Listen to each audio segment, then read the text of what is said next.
Do we need translations into various languages today? I don't recognize everybody in the room. Everyone speaking English? Yes. Okay, well, if we do need a translation into Portuguese or French or Russian or whatever it is, I'm sure we have a few devotees to help out there. Maori? You okay? No need. Karen is one of those special souls from Maori background, New Zealand. There are a few. We have several Maori devotees in New Zealand.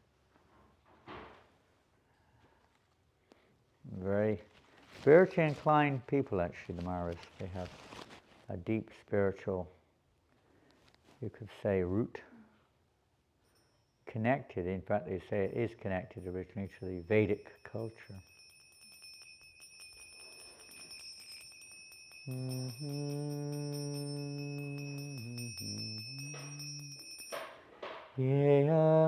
Yeyanilo premadana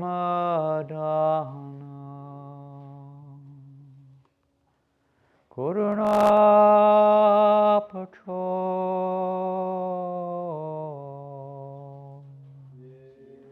Yeyanilo premadana Karunapacho.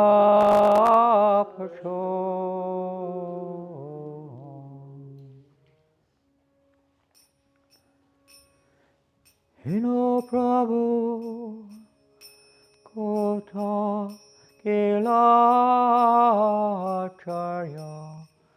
Thako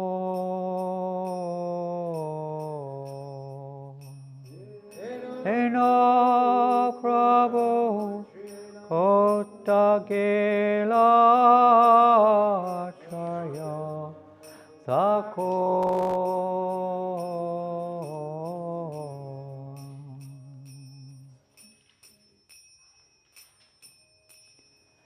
Kaha Mora Swarup Rupa Kaha Sanatan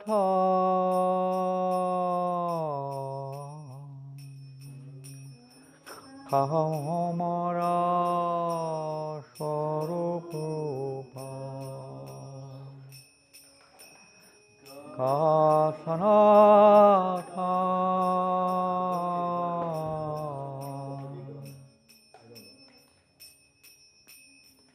Kaviraja Raghunatha Patita Pavan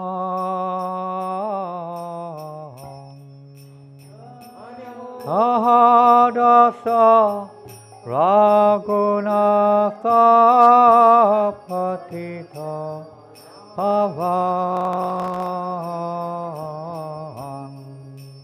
Be a little patient when you start the next line. It's not coming in too early.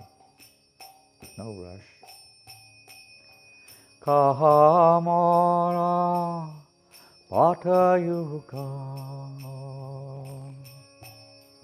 Kaviraja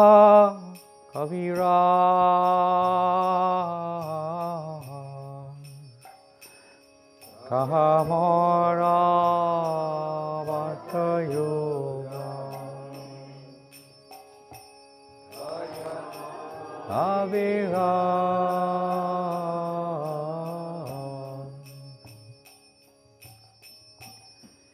Ekakale Kotagela Goranatara Ekakale Kotagela Goranatara.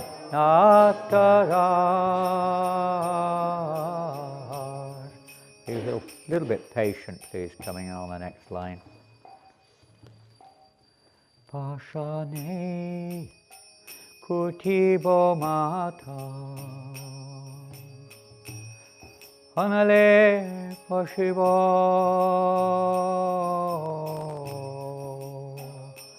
Pashane Kutibo Mata Anale Pashibo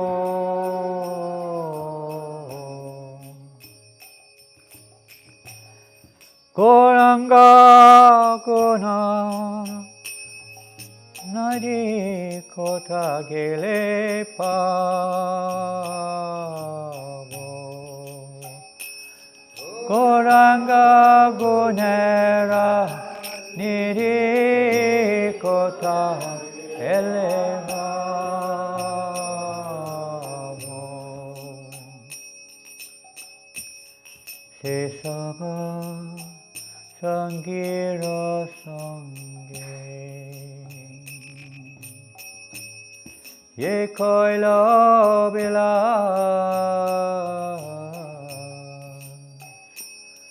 Sesava Sangira Sange Ye Koilo Bila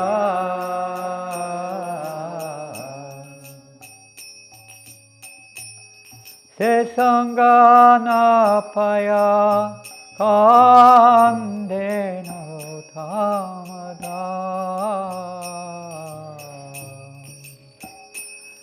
Se Sangana Paya Kandena Tamada Yeyanilo Premadana Corona Pacho Kehanilo Premadana Corona Pacho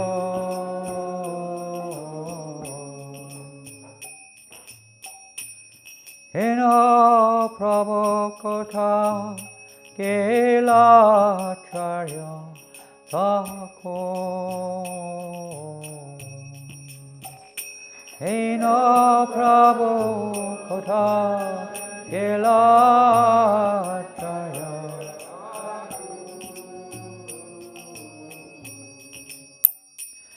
Kamara Swarupa Krsnadasa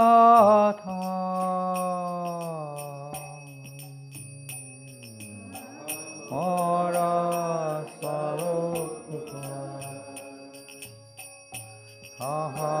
Janananda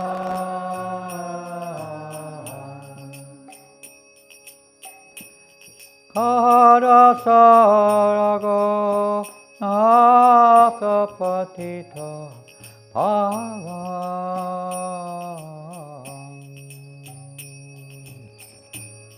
Krsnadasa Raghunatha Patita Pavan Kahamora Bhatta Yoga Kaviraja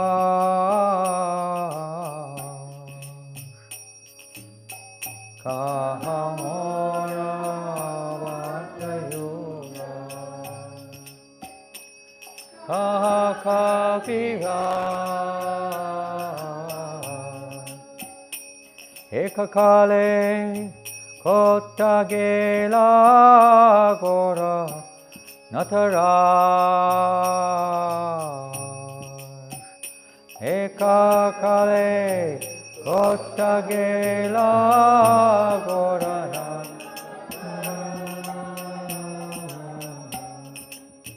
Hare Krishna Hare Krishna Krishna Krishna Hare Hare Hare Rama Hare Rama Rama Rama Hare Hare Hare Krishna Krishna Krishna Hare Hare Hare Rama Rama Rama Hare Krishna, Hare Krishna, Krishna Krishna, Hare Hare, Hare Rama, Hare Rama, Rama Rama, Hare Hare, Hare Krishna, Krishna Krishna, Hare Hare, Hare Rama, Rama Rama, Hare Hare, Hare Krishna, Krishna Krishna, Hare Hare, Hare Rama, Rama Rama, Hare Hare, Hare Krishna, Krishna Krishna, Hare Hare, Hare Rama,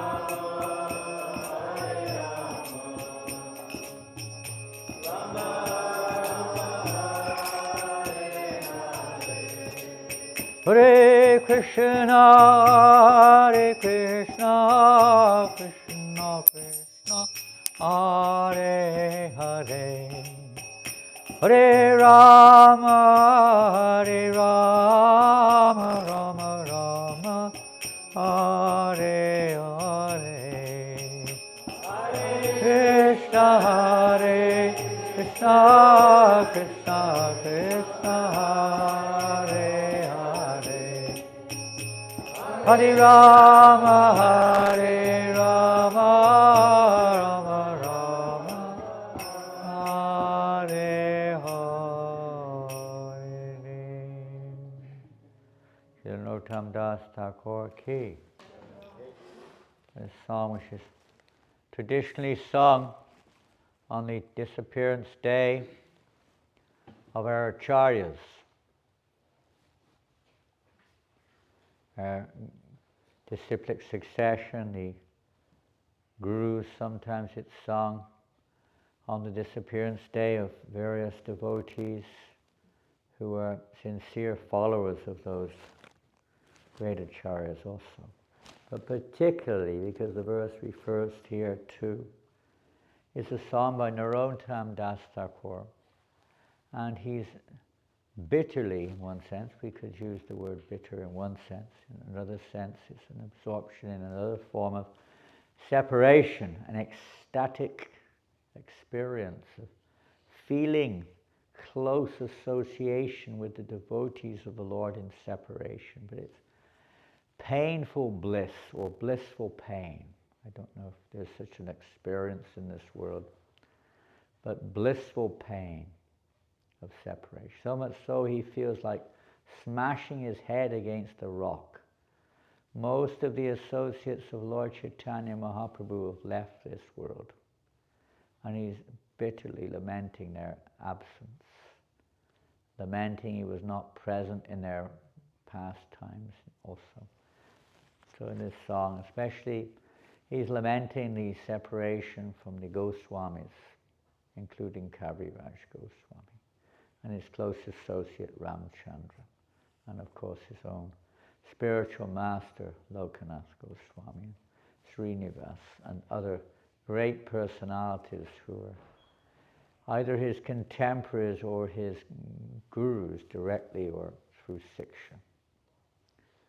So this is the greatest, according to Ramananda Roy, who the personality who Narottam didn't have any association with, but Ramananda Roy was a very intimate associate of Lord Chaitanya.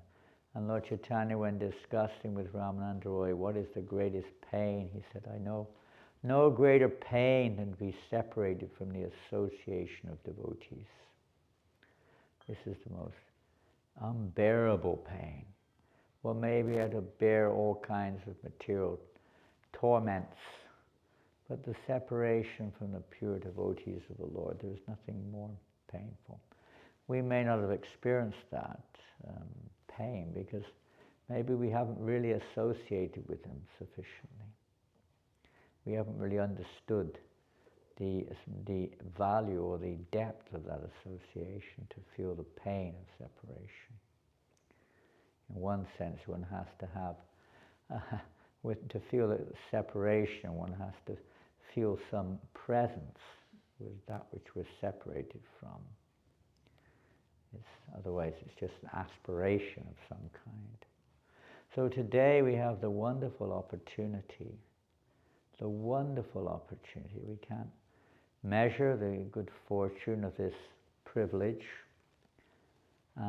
today that we have the opportunity to hear a little bit, at least to meditate upon, to pray to three eternal associates of the Lord who appeared in this world out of their causeless mercy to give their association, to give their example and instructions for all of us to associate with.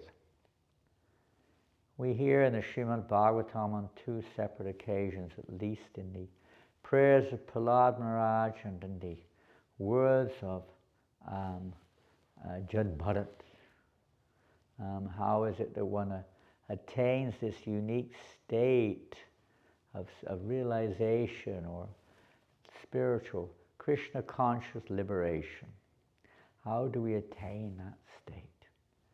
And in both cases they described it.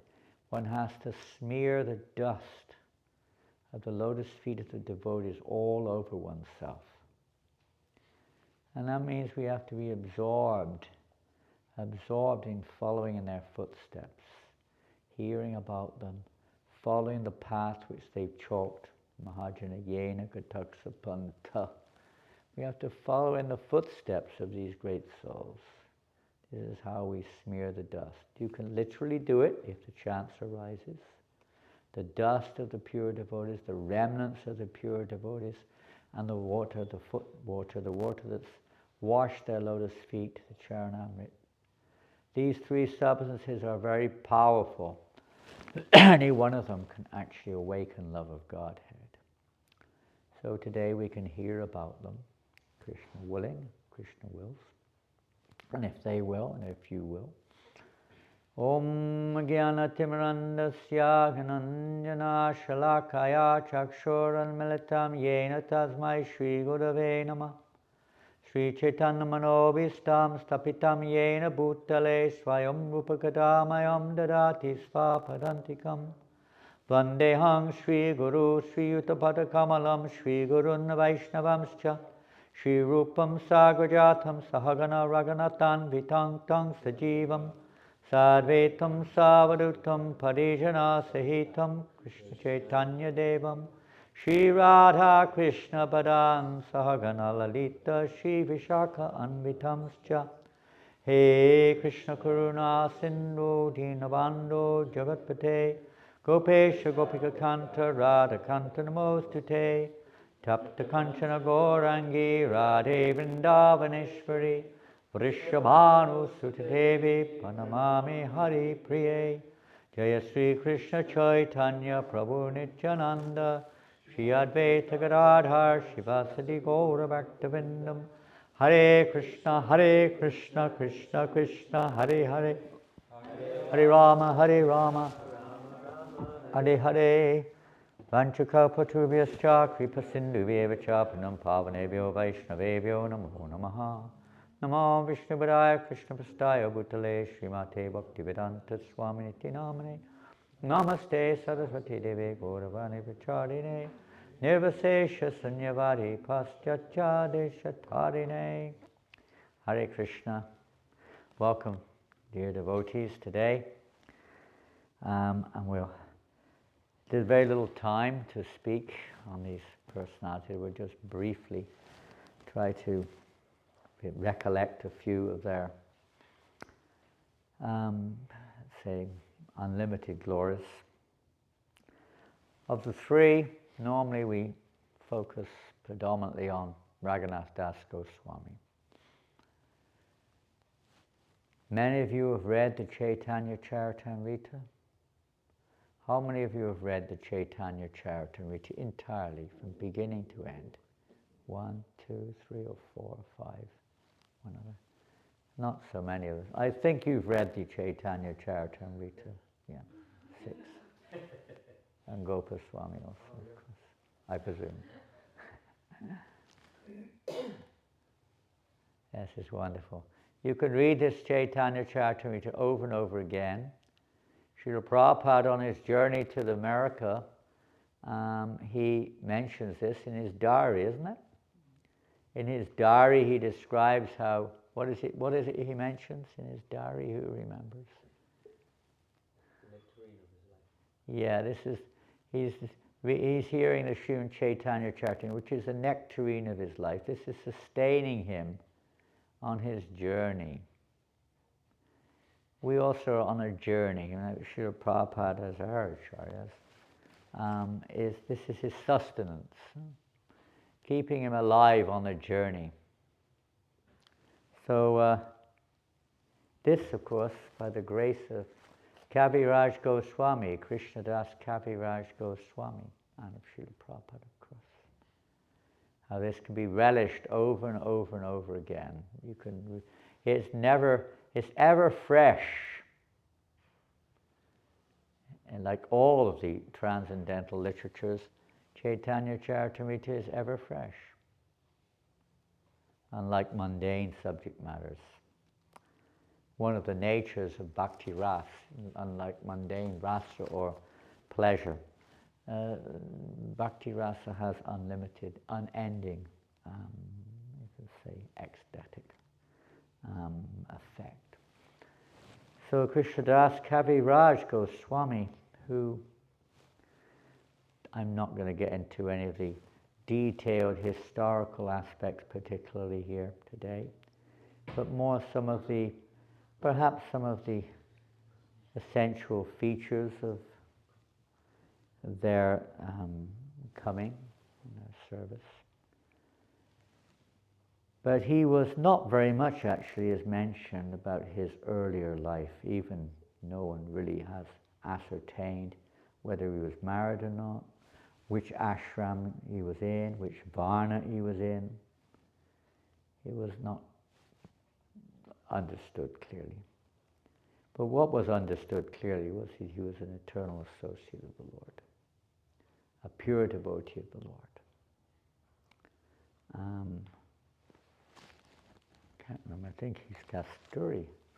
Kasturi Manjari, I can't remember, I think it's Kasturi. Someone can correct me if I'm wrong. He's a Manjari. All three of these personalities are Manjaris in their eternal relationship with Radha and Krishna. So a significant event, or an event which is very significant to all of us, which is the pre-runner, you could say, for the manifestation of Chaitanya Charitamrita, is his devotion to Gaur Nitai. He worshipped both Gaur and Nitai as being non-different in one sense, simultaneously one and different. Same personality appearing in two forms. And one day in his home, he'd arranged a festival. Sometimes it's said a constant kirtan festival, kirtan mahotsav, chanting the holy names round the clock. So one person attended that festival. He had a priest there. His name was Gunaraj Khan. Gunaraj Khan was a devotee, but maybe not so advanced, but he was a devotee. And he was the priest at this festival, during the pujas. And one great devotee of Lord Nityananda came to the festival. His name was Miniketana Ram Das. Like many of Lord Nityananda's associates, he was quite eccentric. he also used to play the flute. And he came to this festival. And when he came, because he was, in one sense, non-different than Lord Nityananda. He was one of his eternal associates. But this Gunaraj Khan didn't even budge an eye when he came in. So Miniketana Ram became angry, strange, in a sense, because he said, now we see another form of Romaharshana. You may have read in the Bhagavatam how Lord Balaram killed that with a kusagraph, Romaharshana. He killed him. Because Romaharshana didn't respect Lord Balaram. So similarly, he broke his flute on the spot and stormed out. So actually, Gunaraj Khan took it. He took the chastisement on himself and was a bit repentant for that mistreatment of Miniketana Ram. Not get into the details any more than that, but Kaviraj Goswami, brother, after the festival was over, was a little disturbed. He was supposedly a devotee also, but he was disturbed. And then they had a discussion why. Because Kaviraj Goswami's brother could not accept Lord Nityananda. He accepted Lord Chaitanya, but he didn't worship Lord Nityananda.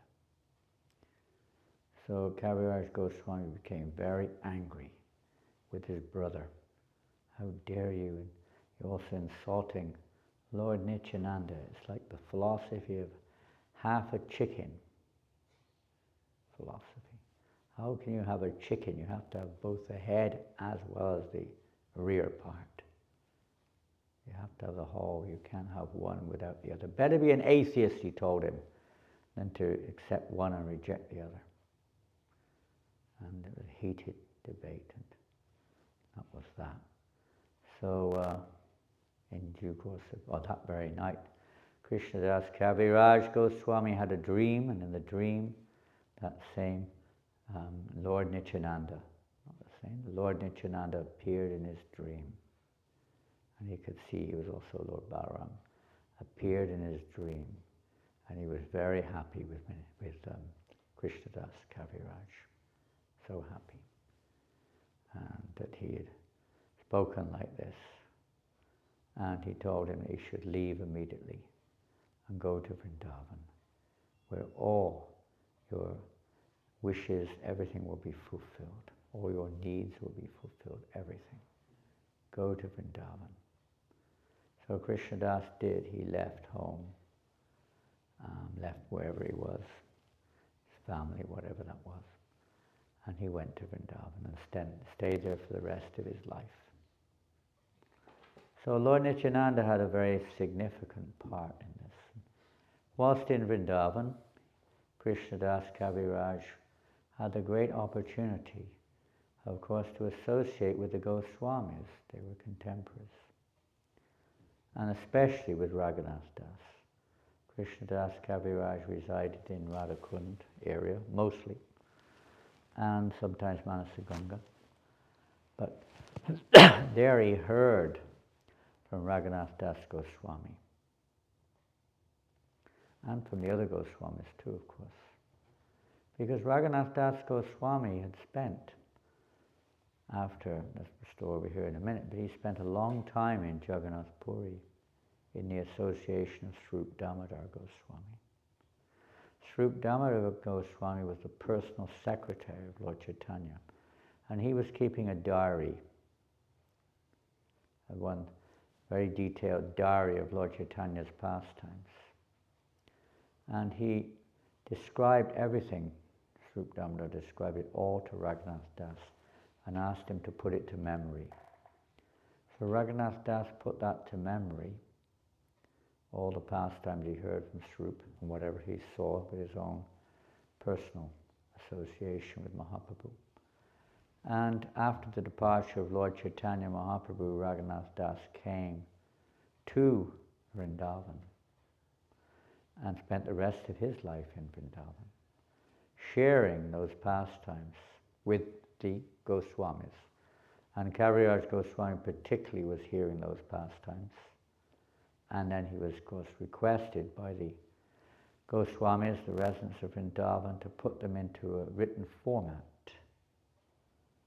because mostly they'd not been put into written format. Vrindavan Das Thakur had not described very much about Lord Chaitanya's later pastimes. So Kaviraja Goswami was requested to write on these pastimes. And by the grace of Madan Mohan, he went to pray to Madan Mohan for the empowerment. And Madan Mohan's garland fell when he was praying.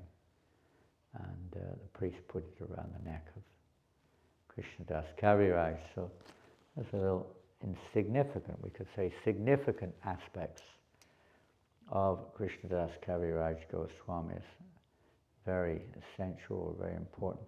One, the necessity of receiving the order of Lord Nityananda, and two, the devotees receiving their order and following it. Taking the instructions of one's life and soul, as Prabhupada did the same thing, to publish the Srimad Bhagavatam, same thing, life and soul. And in regards to Srimad Bhagavatam, Raghunath Bhatta. Raghunath Bhatta was he was the son of Tapan Mishra. Tapan Mishra was in fact, surprisingly enough, when Lord Chaitanya Mahaprabhu went to Bangladesh, where it was East Bengal in those days, on the guise of raising some money, he'd just gotten married to Lakshmi Priya, and he wanted to collect some funds, some wealth, in order to sustain his grihastha life.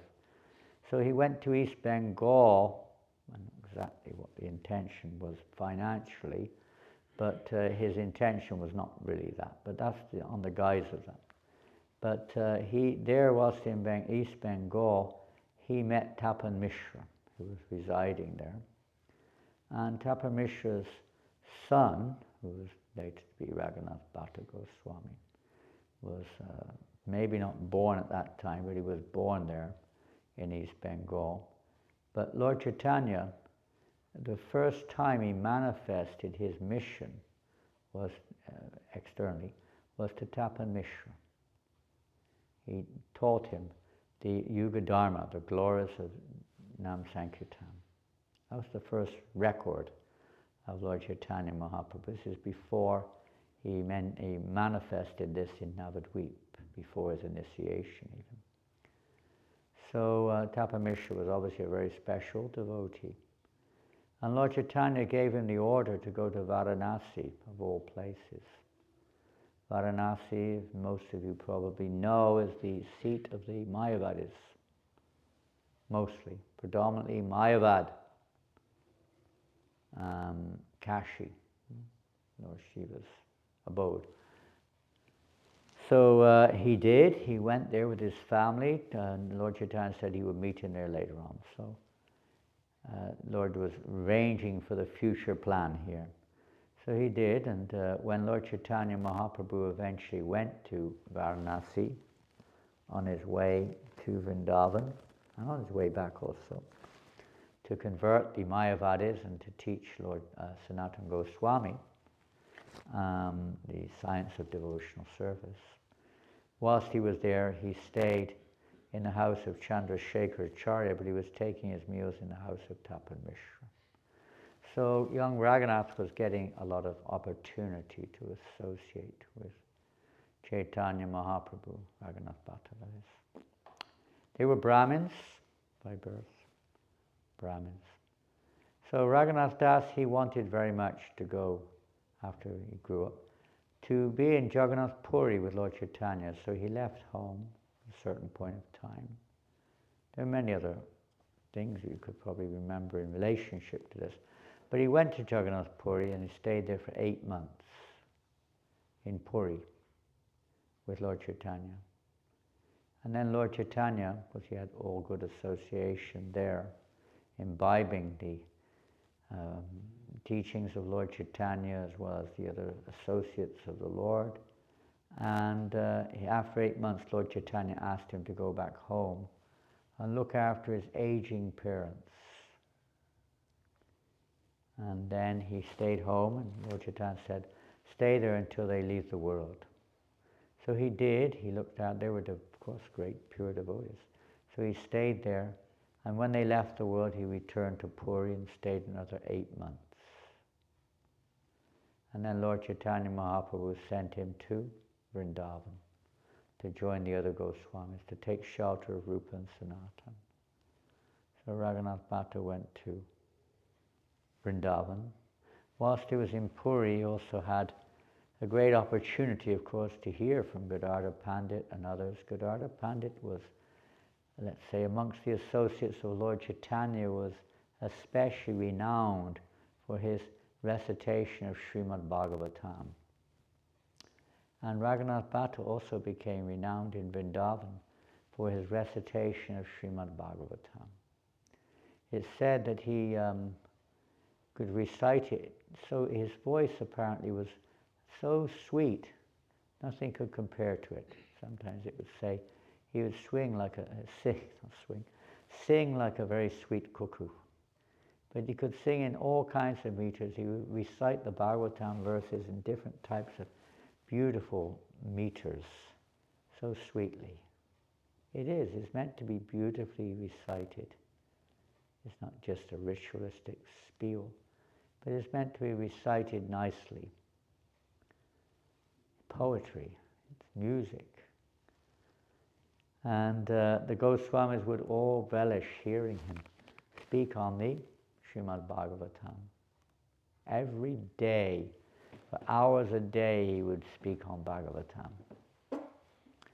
And he also, very close to Rupa Goswami, was like his spiritual master. And Rupa Goswami engaged him also in the building of the Radha Govinda Mandir. Not physically, but seeing that it was done.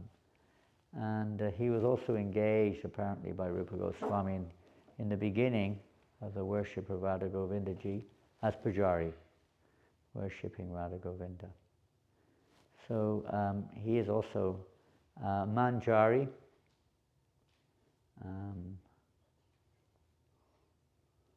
As he Raga Manjari. He was Raga Manjari in Krishna Lila.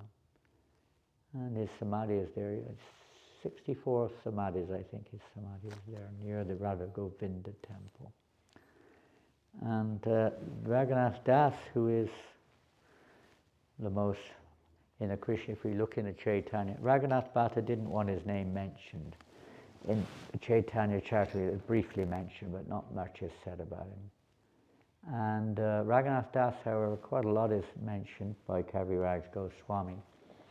Raghunath Das was Kaviraja Goswami's, partly like his guru, partly speaking. He learnt all about Lord Chaitanya from Raghunath Das. So Raghunath Das, this is very long, because much information is revealed of his life. And he didn't come from a Brahmin family, unlike Raghunath Bhatta. Nobody knew which family Krsnadas came from. But Raghunath Das was from a Vaishya type family. His father, Govardhan Majumdar, Hiranya Majumdar, anyway, one of them was his father. They lived in a village called Saptagram, I think. They lived in a village in Bengal, somewhere north of Calcutta. And they had a priest, Bhagavanacharya. He was a great devotee of Lord Chaitanya. They were very fortunate. And when Haridas Thakur came, after Haridas Thakur left Benapole, after he delivered the prostitute there, Haridas Thakur came to that place where Govardhan and Aranya Majumdar were residing. And he spent some time there. And Raghunatha Das was a very young boy at that time. And he got a lot of association with Haridas Thakur. And you could say Haridas Thakur was his Siksha Guru in that sense. But he basically guided Raghunatha Das at that point. And of course Haridas moved on. But Raghunatha Das then, in due course of time, he appeared in this world about 1496 or something like that. And as a child, of course, he was raised in his family were very rich. They were big landowners, tax collectors, very rich, brought up in opulence, great opulence. His parents and uncle, they were actually devotees of Lord Chaitanya also. They were devotees. But they were a bit materialistic. They were described as materialistic devotees. But of course Raghunatha Das heard a lot about Lord Chaitanya Mahaprabhu, and he was extremely eager to hear more and more and more. When Lord Chaitanya took sannyas, said that Raghunatha Das was able also to get a little bit of his association in Shantipur. And then when Lord Chaitanya went to Jagannath Puri after some time, and he returned back to Bengal. By this time Raghunatha was a grown man, grown youth, but he was mad to go and join Lord Chaitanya. But he was the only son, and he was, although they weren't exactly Kshatras, they were like landowners, were looked at as like kings, a Kayasta community in Bengal. They're considered to be Shudras actually. But anyway, they're like kings. They own lots of land, they raise all the tax and so on. They work under the king. And there's lots of stories there how Raghunatha was an expert businessman also, an expert diplomat to relieve his family from big problems. But we're not going there. So anyway, Raghunatha Das was always trying to leave home to go to Jagannath Puri. He couldn't bear, after having had a little association with Lord Chaitanya Mahaprabhu and hearing all about him, he wanted to leave home. His parents were in great anxiety. Their only son keep trying to run away. They had many servants who would keep him tied up, keep him bound, or bring him back if he tried to escape. He couldn't get away, so the parents said, what to do with this boy? He's mad. He's mad. Well, I know what we can do. We will get him married. Good way to tie him down. So they were a very rich family. Raghunatha was a handsome young man, very talented, all good qualities, expert diplomat, expert businessman, expert at everything. Very rich family. So it wasn't difficult to get a beautiful wife for him. So they said that she was more beautiful than Sachi, the wife of, in this case, the wife of Indradev. More beautiful, such beauty. So they thought that would definitely tie him down. But no, not at all. Raghunatha was disinterested, even though his wife was more beautiful than the heavenly damsels. He had all the opulence you could think of. They were a very rich family. But nothing could tie Raghunatha down. But again, Lord Chaitanya, when he was traveling to Vrindavan, some or another Raghunatha Das managed to go and see him with many guards. Many guards were there. And Lord Chaitanya Mahaprabhu told him, don't be like a madman. Go home. Go home and behave like a normal person. Pounds, shillings and pence. In your heart, that's another thing. You absorb in the service of Radha and Krishna, but externally you behave like an ordinary person. In due course of time, Everything will, all your desires will be fulfilled. But now, for now, behave like an ordinary person. So he did. He went back to his home. There he behaved like a normal person, more or less. So his parents were a little more lenient. They thought, wow, looks like he's come to his senses. And they relaxed a little bit. So later on, of course, Lord Chaitanya Mahaprabhu had sent Lord Nityananda to Bengal to preach. So Lord Nityananda Prabhu with his associates came very close to the home of Raghunatha Das. They're in Panihati. They came there and they were on the banks. They're having a festival there in Panihati, on the banks of the Ganga. And Raghunatha Das, of course, things were a little bit easier. He took advantage of this. And he went there to get the association of Nityananda Prabhu. And he came there. And from a distance, he paid his obeisances. Lord Nityananda was sitting on some kind of raised platform there. And from a distance, he could see someone offering obeisance. And devotees with Lord Nityananda, many devotees were there. That is Raghunatha Das offering obeisances. Oh, bring him here, you thief. Bring that thief here. He called him a thief. Because you could see it in different ways. Because generally thieves stay at a distance. They don't come very close. Usually they keep a little distance, one. And two, of course, his family, his parents, his father and his uncle have been misappropriating government funds, stealing it, basically. And Raghunatha Das, by his expertise, had bailed them out. So he was a kind of an accomplice to the theft in one way. So a thief, he's a thief. Just joking. But that's not the real meaning of this. We'll see in a minute. So then Raghunatha Das came forward, and I'm going to punish you, Lord Nityananda said. You're a thief. I'm going to punish you now. And he put his foot on Raghunatha Das's head, punished him. He said, I'm going to punish you further. Now you have to arrange a feast of Chiradoi Mahotsava, a feast of yogurt and chip rice for all of my associates here, everybody. Arrange it now. Raghunath was in ecstasy. Being from a very rich family, and he had access to much wealth, he immediately arranged all kinds of Brahmins appeared, all the various utensils, all the various ingredients. Everything was quickly brought together, and all the Brahmins were preparing this wonderful, wonderful chip rice. Some with yogurt, some with condensed milk, mixing it in huge clay pots, and so on and so forth. So he arranged this fantastic festival.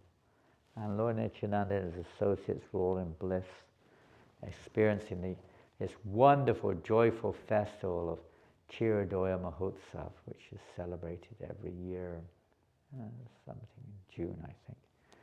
And Lord Nityananda was very pleased with Raghunatha Das.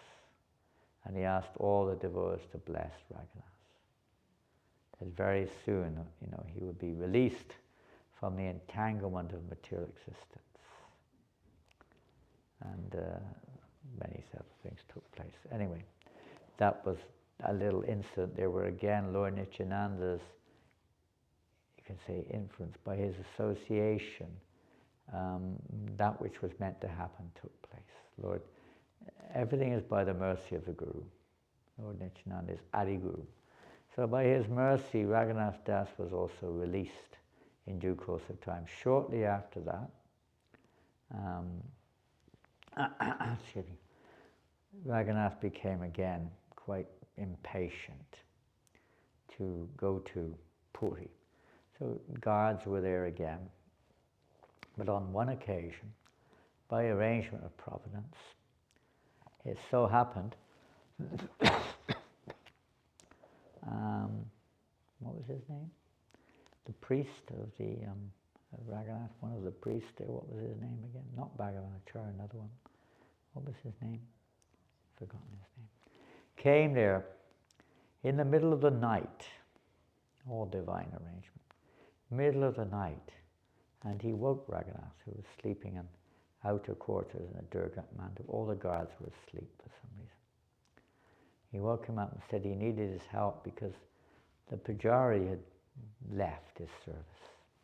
There was no one to do the daily worship, so he needed him to come, either to try to bring the Pujari back, to try to help him to, and that was the excuse anyway.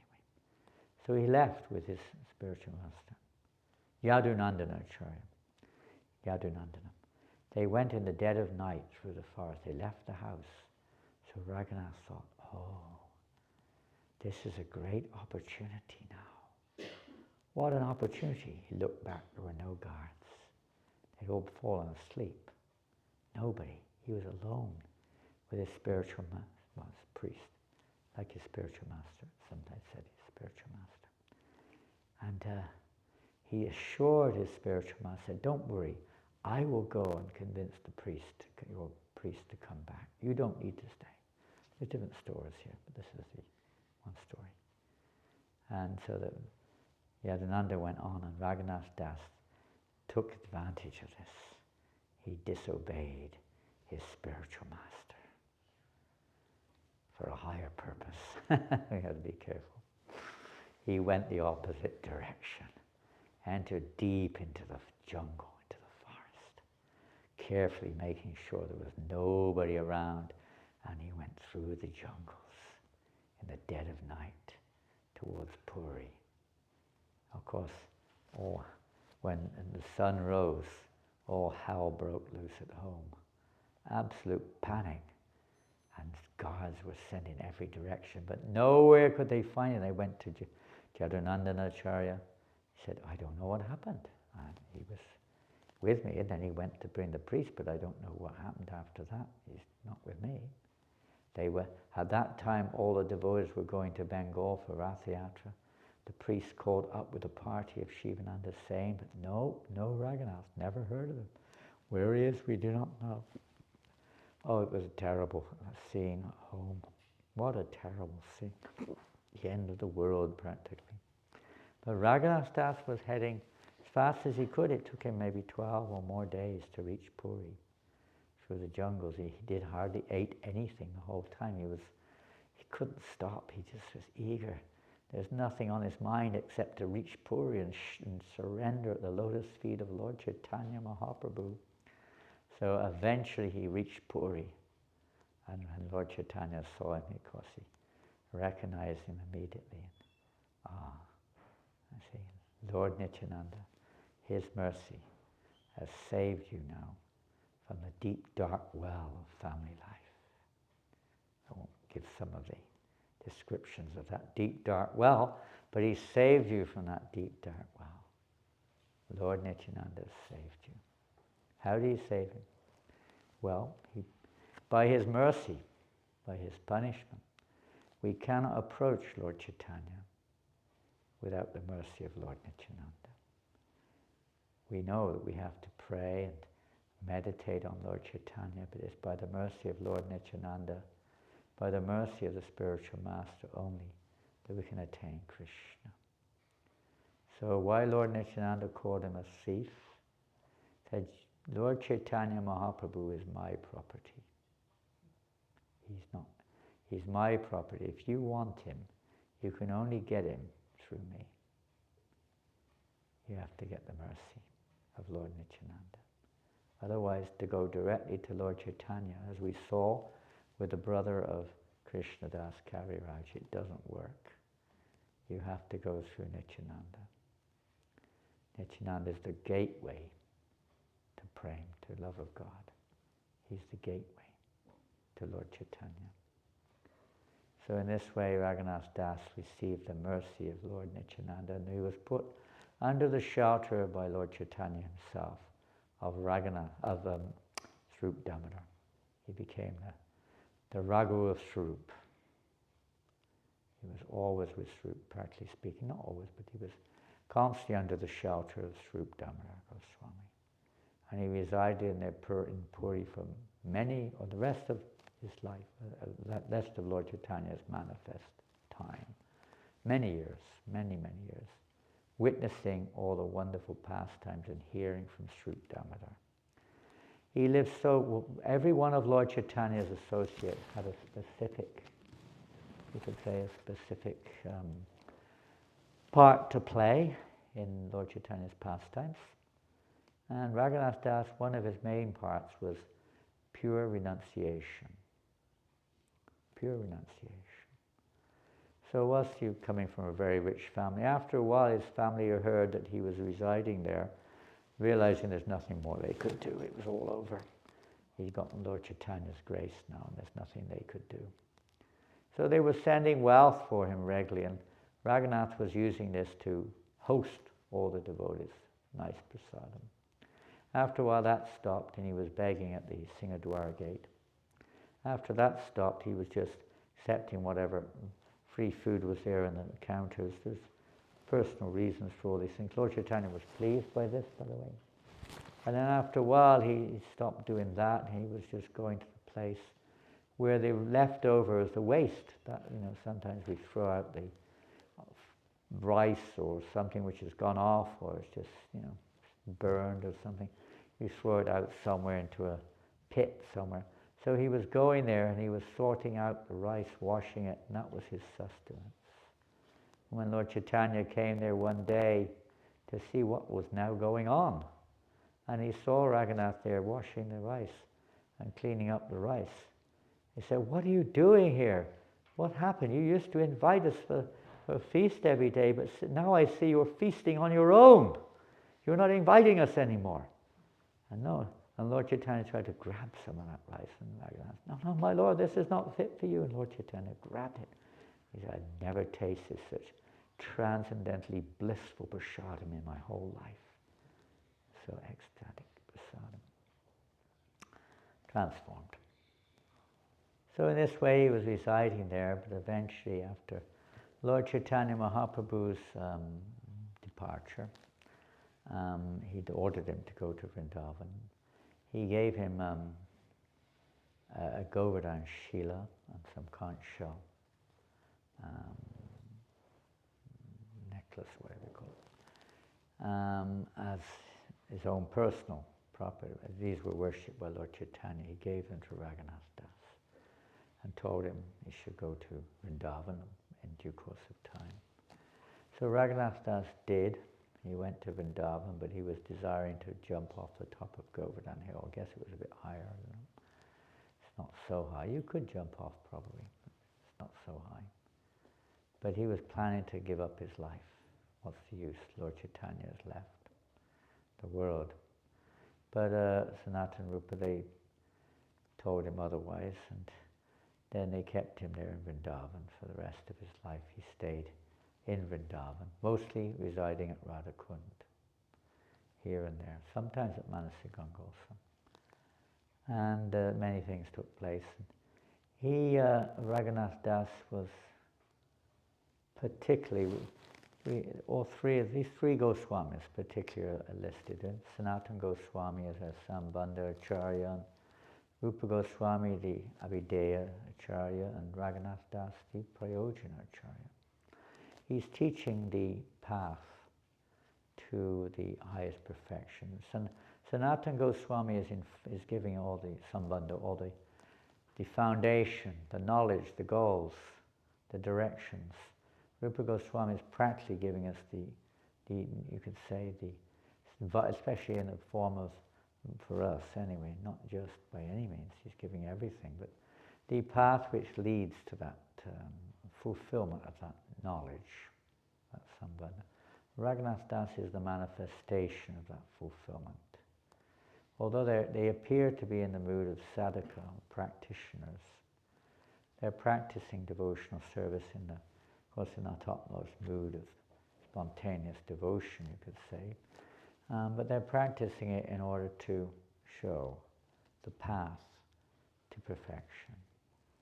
That what is the highest prayojana, Krishna Pamartha Mahan. The goal of all of our activities is Krishna Pamartha Mahan, to love Krishna. And this is a big topic which we only hear about, we have no realization of. But he's the manifestation of that perfection. But he's appearing as a practitioner, as if he's a sadhaka, hankering and considering himself the lowest of the low. And as do all the great devotees, particularly in this world, they're manifesting the mood. It's not so much the activity, but the mood in our activity. The whole purpose of our activity is to change our mood. It's not just to do things as if some magic thing takes place by chalking up numbers and doing this, that and the other. That has to be there as a foundation. But we don't live in foundations. The foundation must be there, structure must be there through Vaidhi Bhakti. But he's very much, he's also, you could say, the leaf of sadhana, or the practice of devotional service, has two sides. One is the Vaidhi Bhakti path, and one is the Raganuga path, spontaneous devotion. And they're supposed to go, Vaidhi Bhakti is supposed to evolve into Raganuga, spontaneous attraction. So Raghunatha Das is also considered amongst Lord Chaitanya's associates.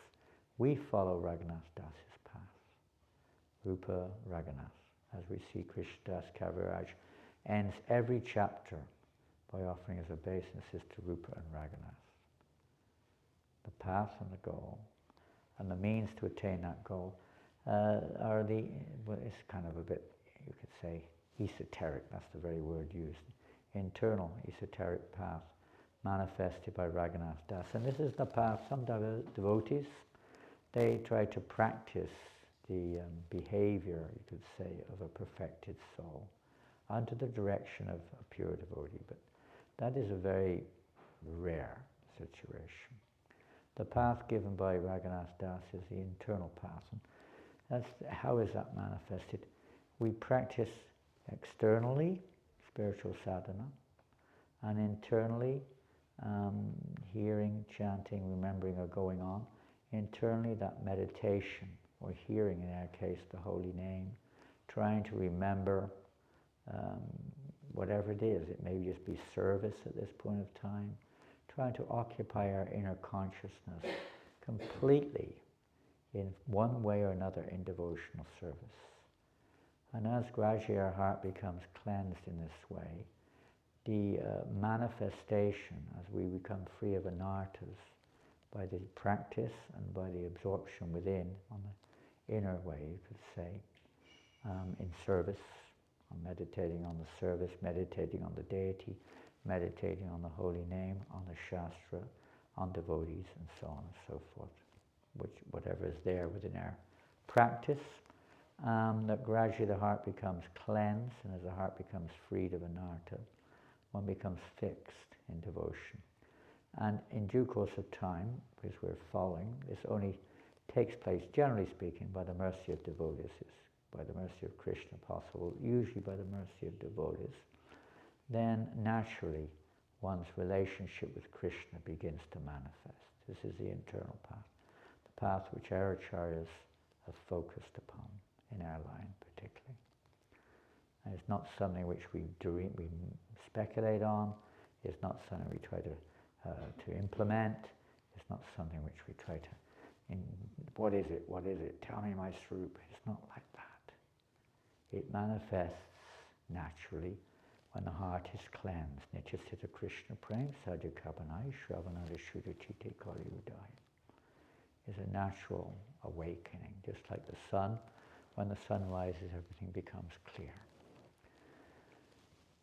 Because it's already there in our consciousness, that love of God, and it naturally awakens as the heart becomes purified. And then that's confirmed by the eternal associates of the Lord. Then they give us guidelines to practice on that platform. It's not something which is premature, it manifests, it awakens within the heart. So that's Raghunatha Das. Externally, he's showing the method for that awakening, and we see even in Vrindavan, he was undergoing all kinds of austerities. He was practically not eating. We don't need to do that. We don't need to do that. We follow our spiritual master's path, instruction of spiritual master. We're not on that level anyway. We're Vaidhi Bhaktis, trying to become sadhakas, trying to practice devotional service. We may be neophytes Those neophytes, we're not very advanced. Kanistas, whatever we are, offensive, whatever we are. And to purify us of this, let's say, immaturity, or to help us to mature, we have to cultivate devotional service under the direction of an eternal associate of the Lord.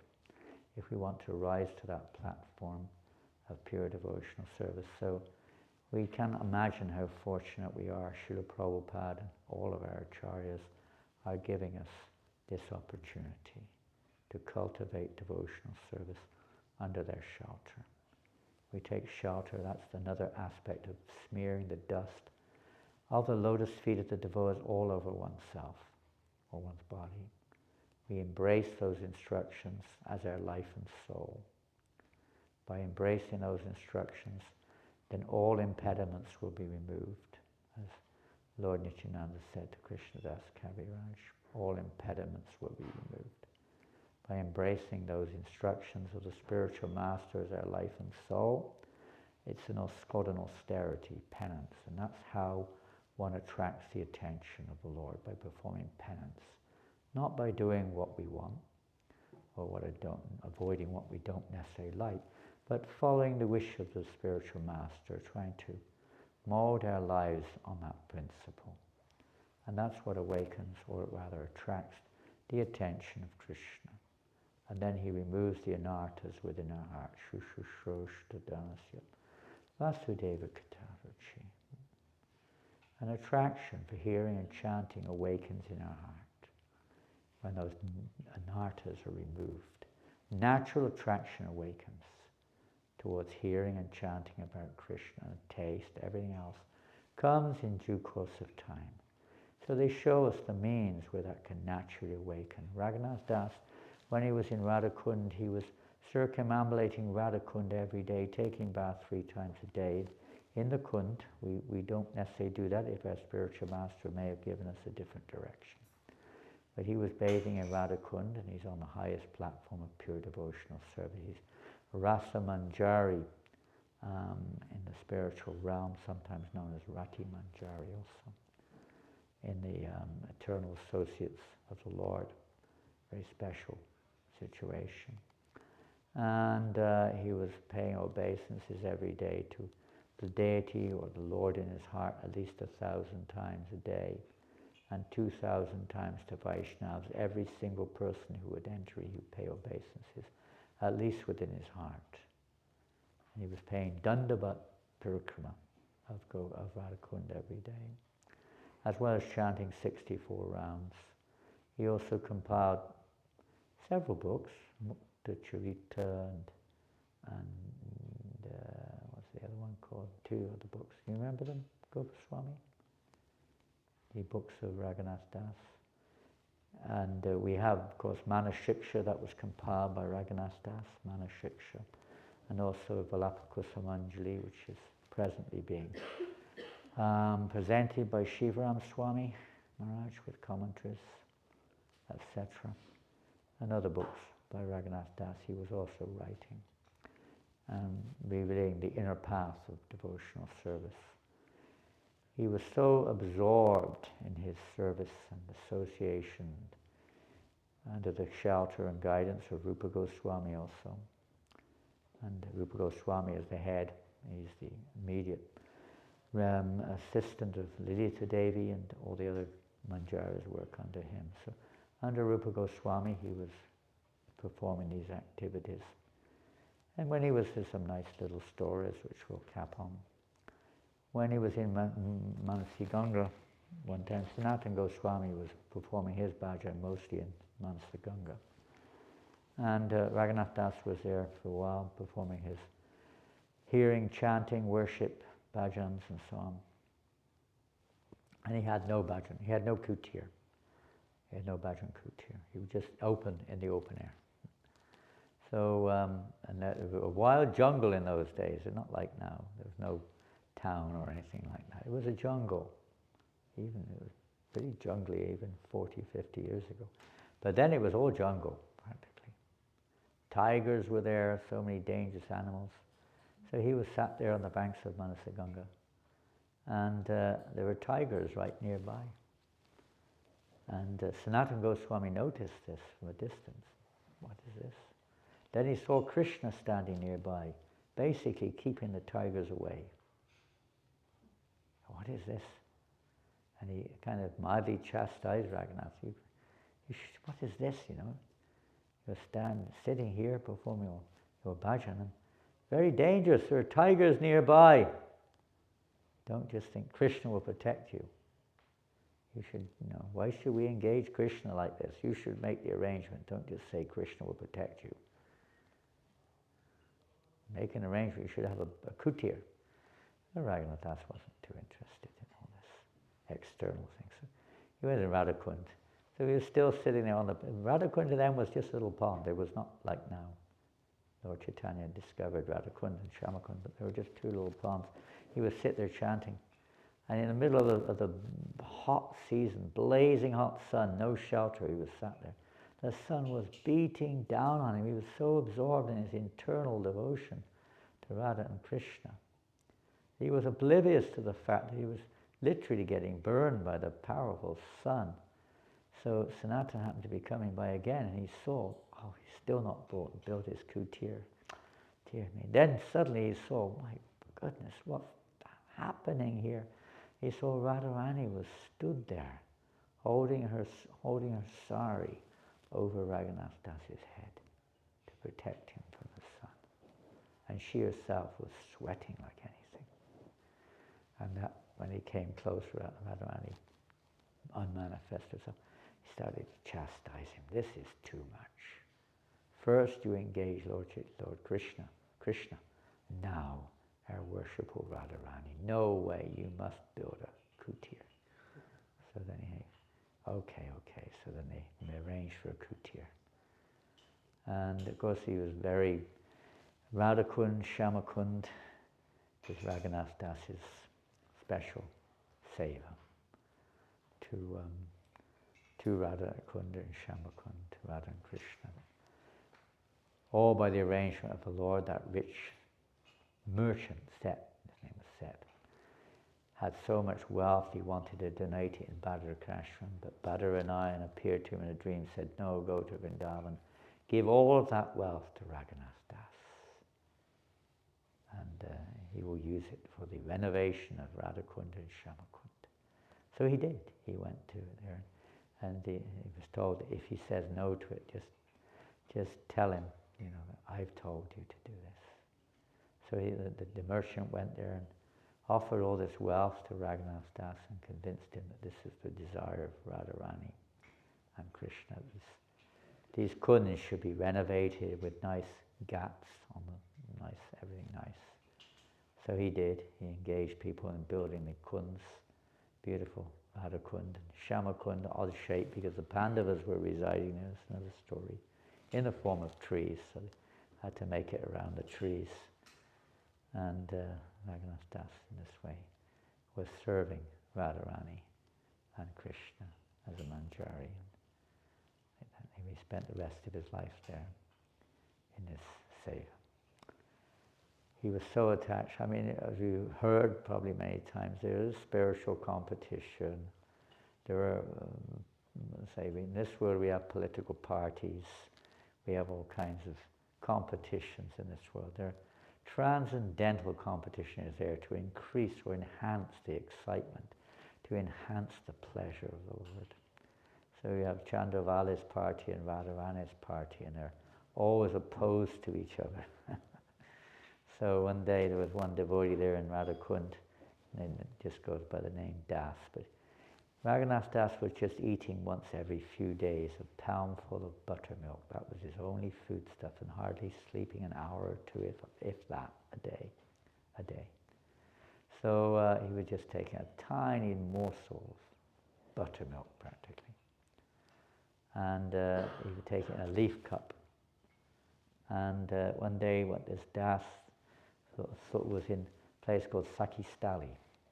Sakistali happens to be where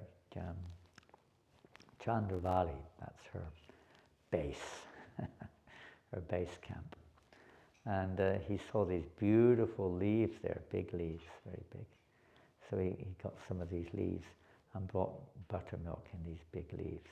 He was bringing the buttermilk for Raghunatha Das regularly. So he brought these big leaves, and Raghunatha Das saw these leaves and said, wow, where have you obtained these wonderful leaves? And then he told him. Raghunatha Das took the leaf and just threw it on the ground. Angry, how dare you do this? How dare you go to the camp of Chandravali? And we will not touch anything from that place. He was human, he's so chaste in his service to Radha and Krishna. Anyway, this is Raghunatha Das teaching us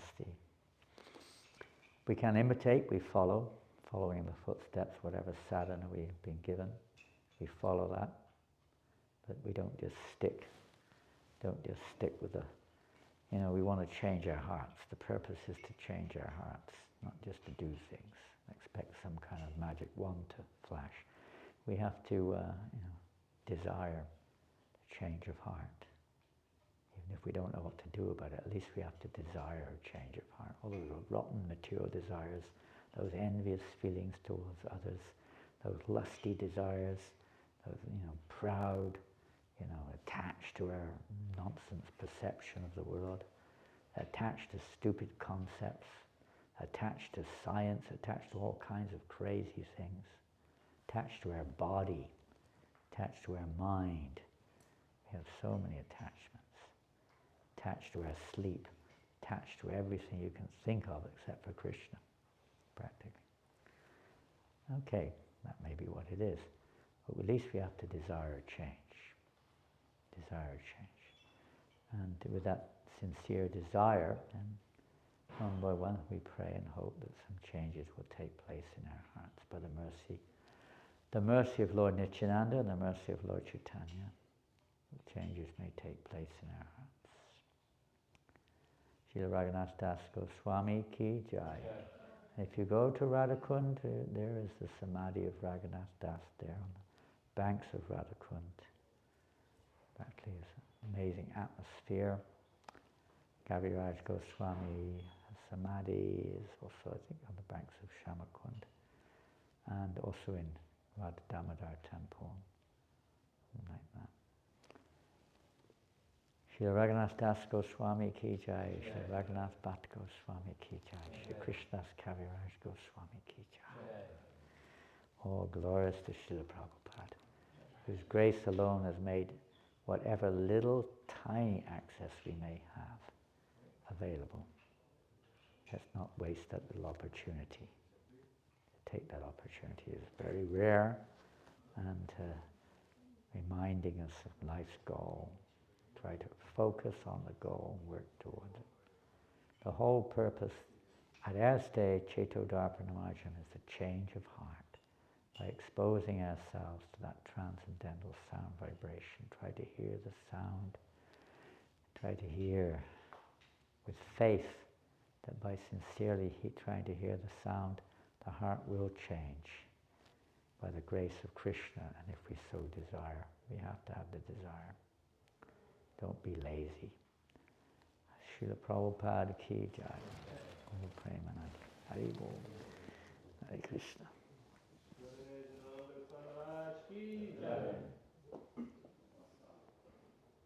It's not a fast day today, is it? Not a fast day. No, okay. And we're just serving one little leaf plate of buttermilk in a leaf cup. Hare Krishna.